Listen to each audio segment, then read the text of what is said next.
Pinanukala ng mga eksperto na dumadalo sa APEC meeting na ginaganap ngayon sa Lawag City na doblehin pa ang mga renewable energy projects sa bansa. Alamin natin ang ulat mula sa aming kasamang si Ronald Valdriz ng PIA Lawag via phone patch.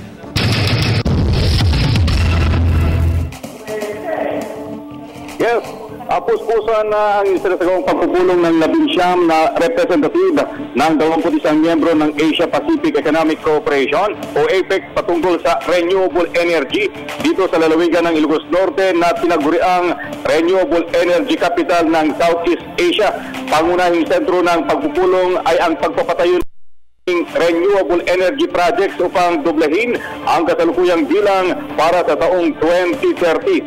Ayon kay Director Mario Marasigan ng Department of Energy Renewable Energy Management Bureau at co-chair ng expert group New Renewable Energy Technology o EGNRET sa isang working committee ng APEC na kailangang magturuan at magtulungan ang bawat miyembro ng APEC tungkol sa kanilang magandang renewable energy projects na pwedeng kopyahin ng bawat isang miyembro. Aminado si Marasigan na nasa learning process ang bawat miyembro ng APEC dahil bago pa sa industriya ang renewable energy.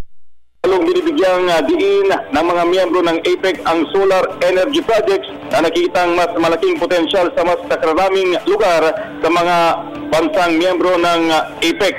Sa presentasyon naman ni Krishnawan Anditya ng Asia Pacific Energy Research Center na tumaas ng 22% ang bilang ng renewable energy projects ng Asia Pacific at pinatayang tatas naman ng 33% sa taong 2030 at 38% sa taong 2040.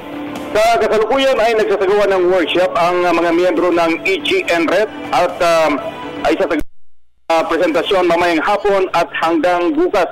Mahigpit ang pinapatupad na seguridad dito sa mga lugar na pinagdausan ng meeting at workshop at ganun din ang paglalabas ng details ng meeting dahil hindi pa opisyal ang mapagpupulungan dahil kailangan pang i-present ito sa mga APEC ministers sa kanilang pagpupulong sa Cebu tayong darating na buwan ng Oktubre.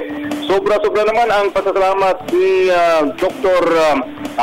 Cheng Shen Chen sa mainit na pagtanggap ng mga Ilocano sa pamumuno ni Ilocos Norte Governor Amy Marcos sa grupo ng Energy Expert Group on New Renewable Energy Technology na isang sub-working committee ng Asia Pacific Economic Cooperation.